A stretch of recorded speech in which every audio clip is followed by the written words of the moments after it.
Bom dia, oitavo ano do ensino fundamental. Bom dia, professores, colegas aqui nessa missão de levar aí os conteúdos e as habilidades, a formação para os nossos estudantes. O sol já vai alto, já é hora de estudar. Eu sou o professor Carlos Neri, professor de História. Hoje nós iremos falar sobre o primeiro reinado no Brasil, a aula 2, e nós vamos agora fazer a leitura das habilidades que trabalharemos com vocês. Na tela. Identificar, comparar e analisar a diversidade política, social e regional nas rebeliões e nos movimentos contestatórios ao poder centralizado durante o período regencial no Brasil. Nossos objetivos serão analisar a diversidade política após a independência do Brasil, a partir da primeira Constituição, os grupos políticos e sociais envolvidos e a dissolução da Assembleia Constituinte por Dom Pedro I. Quem irá fazer a ministração dessa aula será a professora Janaína Jardim. Eu vou ficar aqui na mediação com vocês, contextualizando as respostas que vocês irão trazer para nós. E vocês, ao final da aula, podem fazer aí a avaliação da aula, né? Está na tela para que vocês possam observar. No final da aula, vocês terão acesso aí ao QR Code, ao link, e poderão fazer a avaliação da aula de hoje, ok? Vamos lá, gente, colocar aí a máquina para funcionar. Professora Janaína, bom dia. Bom dia, professor Carlos. Bom dia, oitavo ano. Bom, vamos então maratonar aí a história do Brasil, né? Essa história que é cheia de tantos acontecimentos, tantos desdobramentos.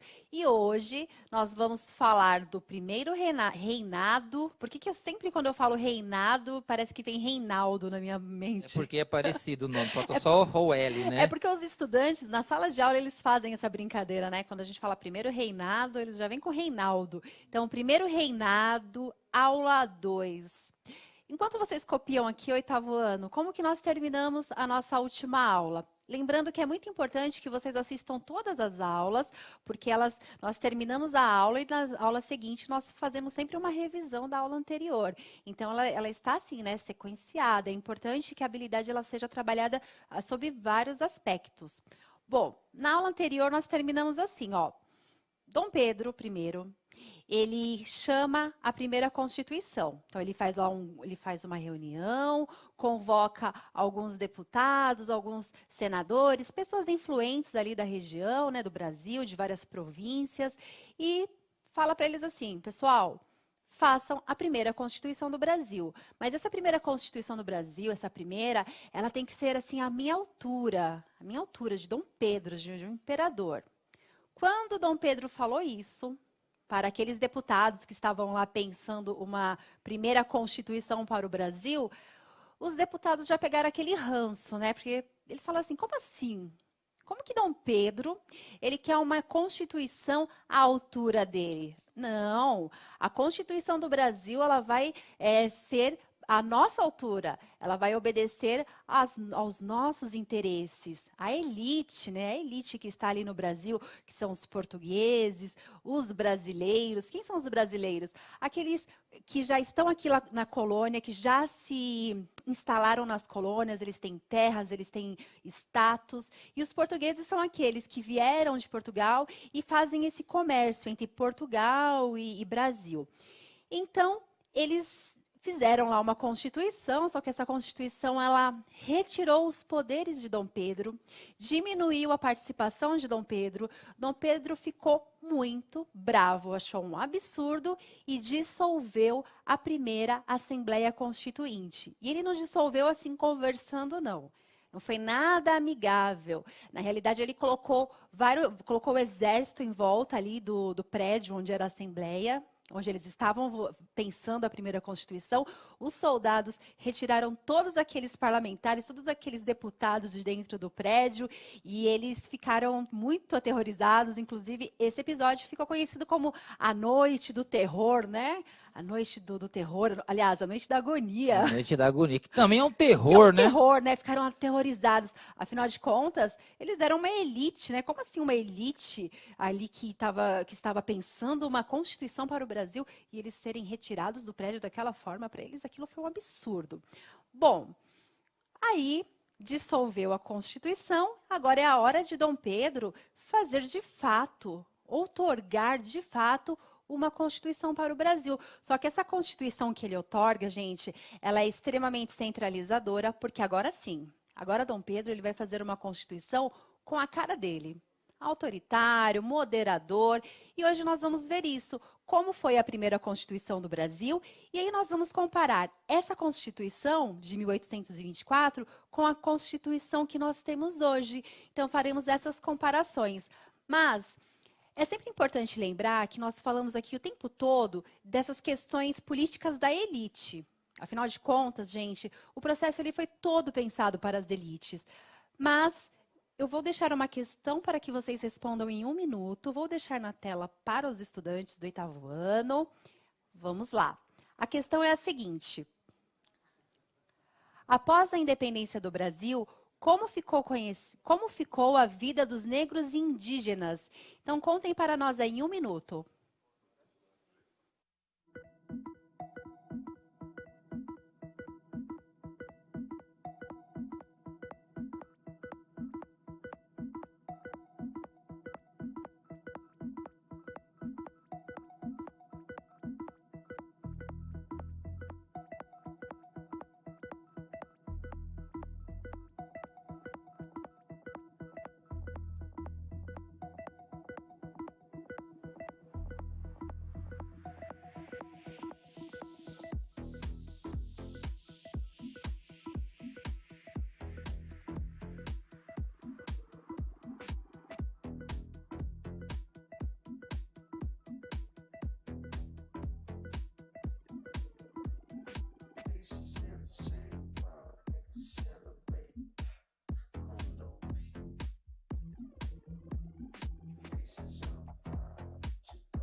Vamos lá para a interação. Eu estou vendo aqui que está subindo bem rápido. Quando o chat começa a subir bem rápido é porque está havendo muita participação. Parabéns. Vamos parar aqui para poder colher as informações. Gabriel vai dizer o seguinte: indígenas e negros continuaram sofrendo. O Adriano vai dizer que eles também continuaram sendo escravos, os negros continuaram sendo escravos. O que mais? A Azaf diz, eles acabaram sendo abandonados nas fazendas, foram escravizados e ficaram aí nessa situação difícil. Então, professora Janaína, a maioria dos estudantes estão colocando dessa forma, que a vida dos indígenas e dos negros não melhorou após a independência. Ótimas respostas. Então, vejo que o 8º ano está conosco aqui, está realmente prestando atenção. Essa pergunta ela foi uma verificação de aprendizagem para saber se vocês estão compreendendo aí como nós estamos trabalhando a habilidade. Até agora estamos explicando a organização política, como foi feita a primeira Constituição do Brasil. Então, vocês já sabem que essa primeira ela não foi outorgada, ela foi dissolvida a Assembleia Constituinte e que, na sequência, Dom Pedro I ele vai, de fato, fazer a primeira Constituição do Brasil, e essa Constituição, ela não atende tanto os interesses aí dos grupos minoritários, dos mais pobres, dos escravos. Eu vou colocar para vocês aqui na tela uma participação de um estudante, porque afinal de contas, quando um colega explica a matéria, parece que fica bem mais fácil do que quando o professor explica. Então, a resposta do Anderson dos Santos Souza, da Escola Estadual de Ensino Integral, Edgar de Melo Matos de Castro, um trabalho que ele fez com o professor Luiz Gonzaga. Vamos ouvir? Oi, eu sou o Anderson dos Santos Souza, do 8º ano da Escola Edgar Melo Matos de Castro, em São José dos Campos. Hoje eu vou falar sobre os índios e os negros após a proclamação da independência no Brasil. Eu acho que sim, porque os índios e os negros ainda continuaram sendo escravos e naquela época não tinha tanta leis. E hoje tem leis, mas os índios quanto os negros ainda continuam sendo marginalizados. Perfeita resposta, Anderson. Na realidade, os negros e os escravizados, né, aqueles que foram trazidos da África e foram feitos escravos aqui no Brasil, eles não tiveram nenhuma participação política e também eles não foram inseridos nesse novo contexto de país independente. Então, vou colocar na tela para vocês os antecedentes aí da primeira Constituição. Vamos lá. O primeiro reinado, então, Dom Pedro I, ele se torna imperador do Brasil de 7 de setembro de 1822 a 7 de abril de 1831, quando ele vai abdicar do trono brasileiro. Essas são as características que nós falamos ontem, né? Então, o primeiro reinado ele tem essa característica. Ele é um período de transição, porque nós éramos uma colônia, viramos aí um país independente. Essa crise econômico-financeira, social e política falaremos ao longo da aula. E essa efetiva consolidação da independência do Brasil, que ocorre a partir de 1831, com a abdicação de Dom Pedro I, falaremos também a seguir. Dom Pedro I, ele governa por 9 anos. Aqui nós temos a primeira carta, né, a primeira Constituição. Essa primeira Constituição, esse texto, eu coloquei para vocês porque ele está no caderno do aluno de História do 8º ano, volume 3, página 31. Ele vai explicar justamente aquele período onde a Assembleia ela foi dissolvida, que foi o assunto da aula de ontem. Deixei aqui para que vocês façam a leitura depois, aí entre vocês e os professores. Vamos aqui fazer uma interpretação desse primeiro momento. Então, isso que eu vou perguntar agora é referente à aula que nós fizemos ontem, né? Então, por que foi convocada uma reunião de assembleia na cidade do Rio de Janeiro, em 1823? Por que foi convocado essa assembleia? Por que Dom Pedro convoca essa assembleia constituinte? Vou deixar um minuto na tela para vocês.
Vamos lá, gente. Tem bastante participação, gente. Ó, parabéns, galerinha. Vocês estão participando, estão estudando, estão colocando aqui respostas inteligentes. E, prof, olha, eu não vou nem comentar aqui o que os alunos estão colocando, porque eles já pegaram já aí a habilidade e estão afirmando, todos eles estão afirmando, que o motivo dessa Assembleia foi a primeira Constituição do Brasil. Excelente. Então, vou deixar na tela para vocês a resposta. Vamos lá. Foi convocada uma assembleia para a elaboração da primeira Constituição do Brasil após a proclamação da independência do nosso país em 7 de setembro de 1822. Afinal de contas, né, 8º ano, não basta o Dom Pedro declarar lá a independência do Brasil, proclamar a independência, era necessário também que ele tivesse uma Constituição, ele precisou também de apoios externos e internos. Mais uma questão para vocês. Por que o projeto elaborado pelos deputados das províncias foi recusado por Dom Pedro I? Vamos deixar aí alguns segundos, que essa resposta também eu acho que ele já sabe. Um minuto, vamos lá? Um minutinho? Um Então vai. minutinho.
Vamos lá, gente, tá bem legal. Vamos colocar aqui as respostas de vocês. Deixa eu parar aqui porque tá subindo rápido.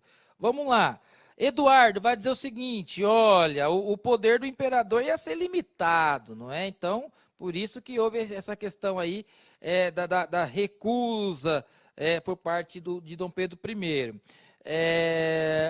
A professora Sônia está dando aqui a sua contribuição. Bom dia, professora Sônia. Ela diz que os poderes de Dom Pedro seriam limitados. O Leonardo vai dizer porque o Dom Pedro queria ter poder, queria ser um moderador e a Constituição ia tirar esse poder dele. E os estudantes estão dentro dessa linha de raciocínio, dizendo que aí que o Pedro I queria dominar geral. Exatamente. Vou colocar na tela para vocês, então, a resposta. Vamos lá? O projeto elaborado e entregue a Dom Pedro I foi recusado porque limitava os seus poderes. Isso aí, oitavo ano. Então, pelo que eu percebi aqui, professor Carlos, eles entenderam bem, né, essa habilidade. Contemplar a habilidade. Ótimo, muito bom. Então, vamos seguir agora o assunto. Vou colocar na tela para vocês uma sequência. A primeira Constituição. A primeira Constituição, agora sim, outorgada por Dom Pedro I, né? E ela é outorgada assim num sistema bastante centralizador, unilateral, porque foi só o Dom Pedro e um grupo de pessoas ligadas a ele que elaboraram essa primeira Constituição. Então, ele estabelece lá um poder executivo, um poder legislativo e judiciário. Vocês sabem que esses três poderes, eles dissolvem um pouco aí as decisões. Só que ele colocou o poder moderador. E o poder moderador é justamente aquele poder que vai decidir todos os outros poderes. Porque o Dom Pedro, ele poderia, inclusive, dissolver a Câmara dos Deputados, ele podia aceitar ou não as leis. Então, no final das contas, o poder moderador dessa nova Constituição, ela era tão forte, que não ia adiantar muito ter lá os três poderes. Então, ainda continuaria sendo um poder muito forte e uma Constituição que centralizava todas as decisões em Dom Pedro I. Mais uma tela para vocês. Vamos lá. A instauração da primeira Constituição brasileira, outorgada em 1824, estabeleceu alguns pontos como... eu vou colocar para vocês, então, quais foram os pontos que Dom Pedro aceitou nessa Constituição que ele mesmo outorgou junto com os seus colaboradores. Primeira Constituição brasileira, 1824. Poder executivo, legislativo, judiciário e moderador. As mulheres não tinham direito ao voto. Na realidade, as mulheres elas vão conquistar o direito ao voto só a partir lá do século XX, quando João Goulart, não, na era Vargas, no período de Vargas, né, que de fato as mulheres conseguem o direito ao voto. Mais uma informação na tela para vocês. Aí nós temos o catolicismo sendo adotado como a religião oficial do Estado e eleições censitárias.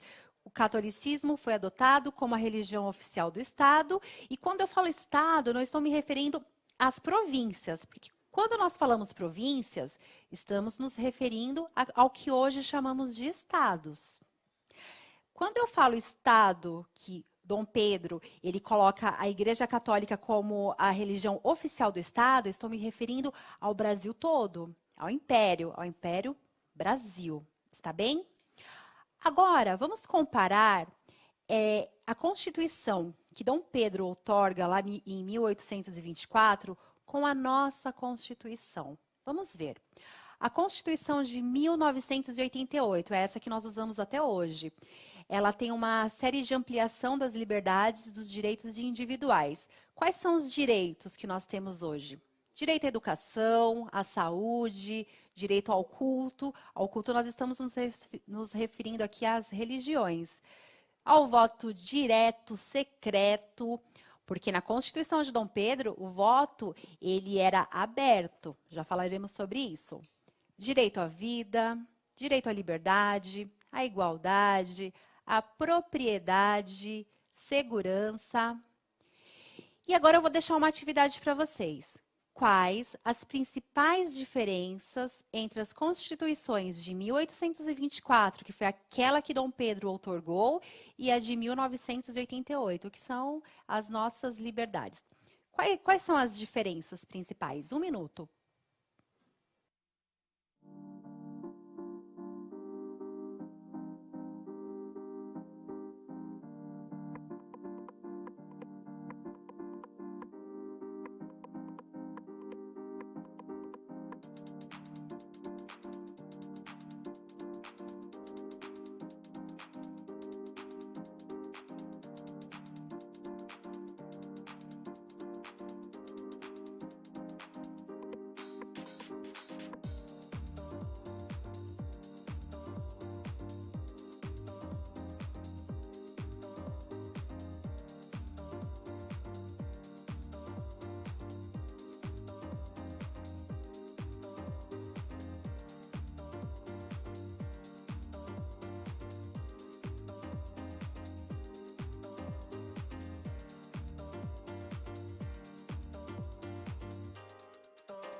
Vamos lá, gente. Tem bastante respostas interessantes aqui. O Lucas, por exemplo, vai dizer que a Constituição de 1824, o poder era todo do rei. Em 1988, não. Ou seja, mudou, né, toda a questão do regime. A Geni vai dizer que a diferença está na questão das leis, né? Mudou aí todo o sentido da legislação na Constituição de 1988. O Guilherme vai dizer acerca da liberdade, dos direitos. A Issa, Aline, Guilherme, Ellen e todos os outros estudantes estão focando muito nessa questão da liberdade, viu, prof? Que interessante, realmente. A Constituição de 1824, então, ela tem esse caráter centralizador, centraliza todas as decisões na figura de Dom Pedro I, e essa primeira Constituição ela vai gerar uma série de movimentos que vão contestar esse movimento. Então, nós teremos aí movimentos contestatórios à primeira Constituição e ao poder centralizador de Dom Pedro I. E a nossa Constituição hoje, a de 1988, é uma Constituição que ela dá amplos poderes, ela dá liberdades aos cidadãos. Nós temos direitos, temos deveres, inclusive a nossa Constituição, ela também ela vai dar direitos e deveres aos nossos representantes políticos. Lá, em 1824, o Dom Pedro I tinha uma Constituição outorgada por ele que dava todo o poder ao moderador, ao imperador. Hoje, a nossa Constituição, ela divide os poderes, né, em 3 poderes: executivo, legislativo e judiciário, e esses 3 poderes entre si, eles governam. Um poder não é maior que o outro. Essas instituições, elas trabalham com o mesmo poder. E o povo é que escolhe de maneira indireta, né? Nós escolhemos os nossos representantes, mas o nosso voto é secreto. Lá em 1824, o voto não era secreto, era aberto. Isso dava muito problema, porque imagina você, professor Carlos, se eu sou um funcionário seu e você se candidata para ser um deputado de uma província, e eu sou seu funcionário, e eu não voto em você, e aí? Vai ser demitido, né? Exato. Eu sei, eu estou vendo aqui a cédula de votação. Exatamente. Então, isso gerou uma série de problemas, né, esse voto aberto. Agora eu vou pedir a opinião de vocês. Vou colocar na tela. No artigo 5º da Constituição Federal de 1988, que é a nossa Constituição, a lei afirma que somos todos iguais. Por que precisamos estabelecer leis que garantam direitos mínimos e naturais para todas as pessoas? Aí é uma opinião de vocês. 1 minuto.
Vamos lá? Porque precisamos estabelecer leis, tá? Vamos parar aqui o movimento para poder a gente pegar as respostas que vocês estão participando bastante, gente, viu? Tá muito legal. Vamos lá, a Maria Luísa vai dizer assim, porque como seres humanos, nós não somos superiores aos outros. Então, assim, nós podemos ter liberdade e expressão iguais, né? Equalizar o direito, né? Maria Luísa, parabéns, Maria Luísa. O Igor Barbosa vai dizer, porque as leis nos trazem também a equidade de direitos, né? Direitos iguais entre iguais, né? Que é a questão aí da nossa comunidade social, organismo social. Olha que respostas interessantes, né? Que eles estão trazendo. E nós percebemos assim o quanto que os estudantes estão protagonistas e respondendo muito acerca da participação política, da equidade, da igualdade.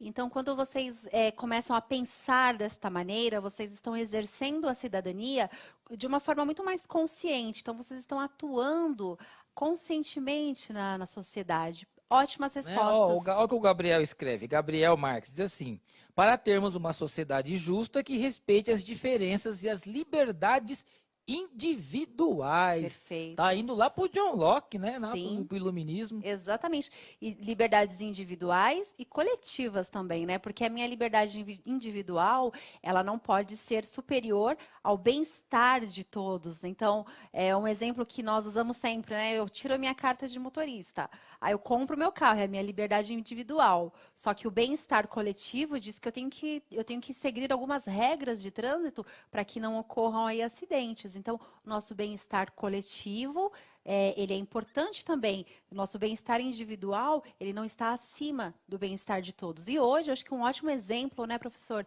de bem-estar individual e coletivo é o próprio uso das máscaras, né? A máscara de proteção. E, assim, estudantes, vocês estão vendo eu e o professor Carlos aqui sem máscaras, mas nós estamos num ambiente extremamente protegido. Todas as vezes que nós chegamos aqui, tudo que nós tocamos é higienizado. Na verdade, a gente nem conhece muitas pessoas que trabalham aqui com a gente, porque todos eles estão sempre de máscaras, então a gente nem se conhece assim sem a máscara.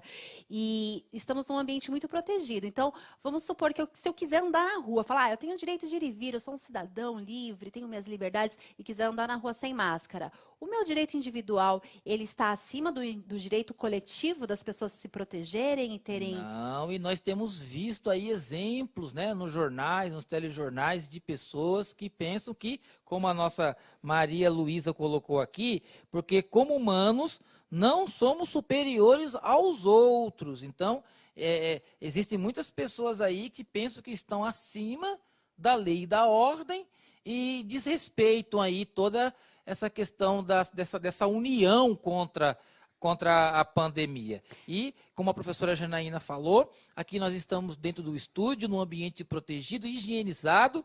Terminou a aula, minha máscara está guardadinha. Terminou a aula, todos nós iremos usar máscara. Exatamente. Respeitamos também o distanciamento e todos os critérios de segurança nós estamos respeitando. Ótima, foi muito legal conversar, ver quanto vocês estão participativos no chat. Inclusive, quero dizer que o 8º ano está de parabéns. Cada vez o chat está mais legal, tá legal ver vocês participando, tá muito bom mesmo. Vamos agora, então, aos movimentos de contestação a essa primeira Constituição brasileira. Movimento contestatório ao poder centralizado durante o período regencial do Brasil. Nós temos aí a Confederação do Equador. Quem são os líderes? Frei Caneca e Cipriano Barata. Frei Caneca, ele tem uma frase muito interessante, professor Carlos. Ele diz assim, ó, quem bebe da minha caneca tem sede de liberdade. Olha que legal. Ele dizia isso, ele era um vendedor de canecas, então ele dizia assim, quem beber da minha caneca tem sede de liberdade. Frei Caneca, ele era contra a escravidão, ele acabou fazendo parte aí desse movimento, né, da Confederação do Equador, que eu vou até colocar na tela para vocês apreciarem a imagem, enquanto eu vou falando dos acontecimentos. E o Frei Caneca, ele participa ativamente, mas no final ele acaba sendo morto aí por conta das tropas de Dom Pedro.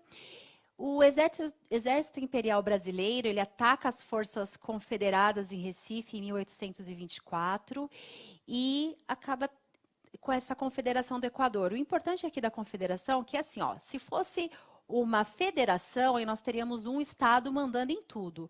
Mas como era uma confederação, então nós tínhamos os estados com muito mais autonomia. Vou colocar algumas sequências na tela para vocês.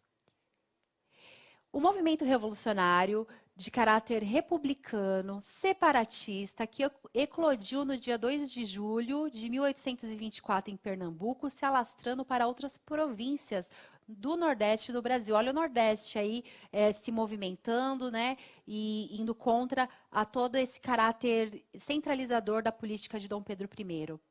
Quais foram os motivos da Confederação do Equador? Dissolução da Assembleia Constituinte, que é essa história que nós contamos aqui. Outorga de uma Constituição centralizadora com características absolutistas. Então, essa primeira Constituição deixou esses revoltosos bastante contrariados. Troca do presidente da província. Pernambuco tinha escolhido, né, a elite pernambucana escolheu um presidente para a província de Pernambuco, só que Dom Pedro I, como ele tem esse poder moderador e ele é muito centralista nas decisões, ele coloca um representante dele para ser lá o presidente da província de Pernambuco. Pernambuco não gostou, ficou muito insatisfeito e começou aí a primeira confederação contra essa primeira Constituição de Dom Pedro, contra as decisões tão centralizadoras desse momento histórico. Mais uma informação na tela para vocês. Aí, para derrotar os revolucionários, Dom Pedro I pediu empréstimo à Inglaterra, novamente a Inglaterra emprestando dinheiro, né, para o Brasil, e contratou tropas no exterior que seguiram para o Recife sob o comando de Thomas Cochrane. Como falou isso, hein? Cochrane? Não é inglês, né? Não vou saber o nome direitinho, não. Eu falo Cochrane, mas é uma forma... Eu disse, professores, me desculpem, até estou aportuguesando aqui o nome, né, do Lord Thomas, mas... vou deixar na tela novamente para vocês. E o Lord Cochrane, eu ainda não consigo falar esse nome, mas... Se fosse francês, eu ia embora. O inglês, nem igual na outra aula do 7º ano, a aluna colocou gold, né? E eu não sabia o significado, né? Porque eu não sou tão bom assim no inglês, né? No francês eu desenrolo, converso um pouco, leio, mas traduzo... Mas o francês... Mas vamos embora, vamos seguir a aula, que o importante é a habilidade. É verdade. Então, Dom Pedro I, ele pega dinheiro emprestado com a Inglaterra, o Lord Thomas, ele consegue acabar com aquela confederação do Equador, que tinha esse caráter separatista, republicano. Eles estavam contra essa primeira Constituição que Dom Pedro I firmou aqui no Brasil, que tem um caráter muito centralizador. Foi uma Constituição que ela foi feita de maneira unilateral, pois só Dom Pedro I e seus aliados que pensaram essa Constituição. Vou deixar uma questão para vocês aqui na tela.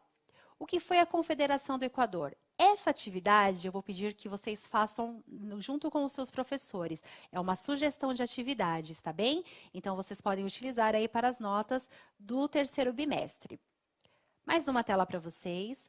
Essa é uma atividade de verdadeiro ou falso. Vou deixar 1 minuto para que vocês nos respondam. É sobre a Confederação do Equador também.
Vamos lá, gente. Essas perguntas aqui, essas atividades, é típico aí, né, do vestibular.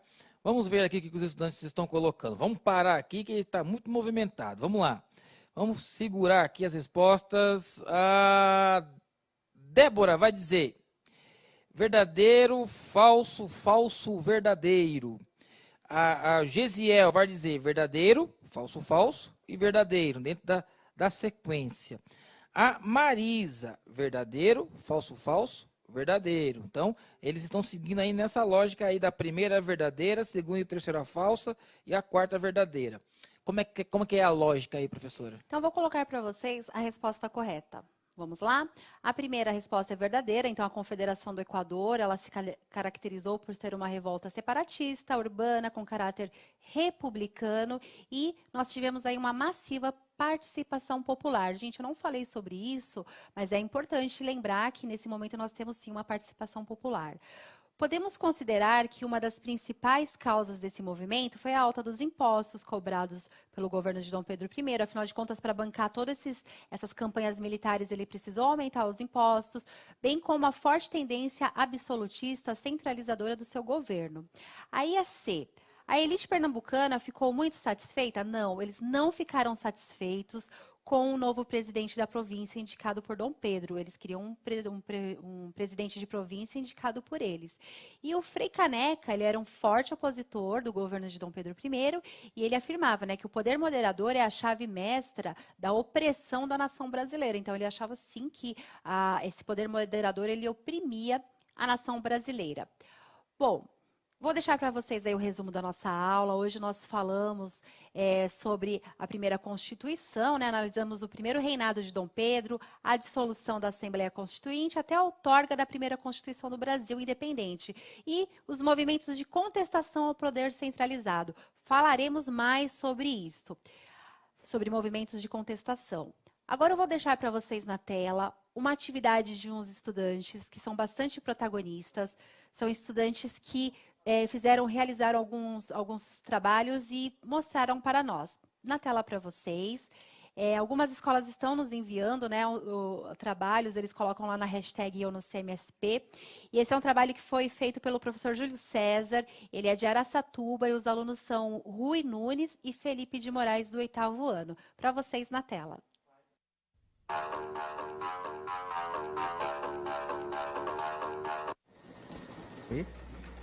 Opa, bom, então eu sou o Felipe. Opa, bom, então, eu sou o Rui, amigo desse cara aí. Somos da escola Gilberto de Carvalho.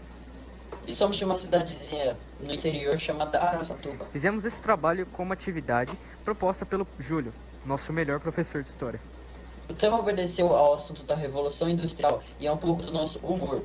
O professor pediu pra gente fazer uma tirinha, mas tivemos a brilhante ideia de fazer um vídeo produzido e editado por nós. Vamos ver? Opa! Bom, então, sou o Felipe do 8º B e quem está desenhando essa belezura é meu amigo Rui. Opa! E a pedido do professor Júlio César, iremos falar um pouco sobre a Revolução Industrial. E lembrando, isso é apenas um resumo, então isso corta bastante partes da história, ok?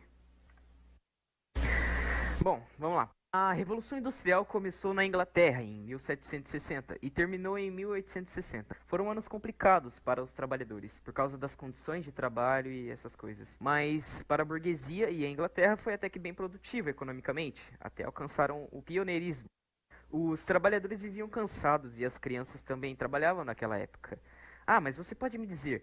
Ah, mas por que tem uma criança ali no meio? Bom, isso era até regra, não podia crianças, mas como o estado de pobreza era tão grande entre os trabalhadores, eles mandavam seus próprios filhos para trabalharem, para ganhar sustento. É bem difícil mesmo. Quando a Revolução começou, os trabalhadores se dividiam em dois tipos. Eram os cartismos, que tentavam ganhar os seus direitos através da política, e o ludismo, aqueles que destruíam e quebravam equipamentos, máquinas das indústrias. Enquanto isso, havia acontecendo várias greves e isso gerou até uma certa tensão na burguesia, porque começou a parar as indústrias e essas coisas acontecendo. Enquanto isso, a burguesia estava quase cedendo aos trabalhadores. Então, nesse período de tempo, os trabalhadores ganharam vários direitos, como salário mínimo, feriado aos domingos, direito das mulheres, entre outros. Agradeço a eles por isso, viu? A maioria dessas conquistas foram concebidas através do cartismo. Achou que essa revolução não traria consequências, né? Bom, trouxe várias consequências, como o aumento de desmatamento, a poluição do nosso planeta, e o nosso mundo vem morrendo, até hoje em dia, lentamente. E é isso, a gente terminou. Eu e o Rui fez esse trabalho junto, E espero que a gente tenha uma nota boa. Deu um pouco de trabalho mesmo pra gente fazer isso. Mas foi até que legal. Valeu, senhor.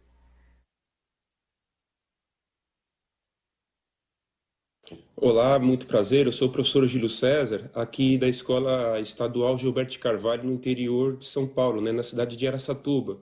O que vocês acabaram de ver, né, foi o trabalho dos meninos do 8º ano dessa escola, protagonistas, totalmente protagonistas, que está sim com generalizações e simplificações, mas faz parte do processo. Tá ótimo? Eu espero que vocês tenham gostado. Gostamos muito, professor. Parabéns aos estudantes. Vou deixar para vocês aí na tela o nosso QR Code para que vocês avaliem a nossa aula e já me despeço. Até a próxima aula. Professor Carlos. Parabéns, rapaziada. Contextualizou legal, né? Enquanto no Brasil está fervendo aqui com Dom Pedro, a Revolução Industrial está fervendo lá na Europa. Muito bom vídeo. Parabéns. Até a próxima aula. Até a próxima.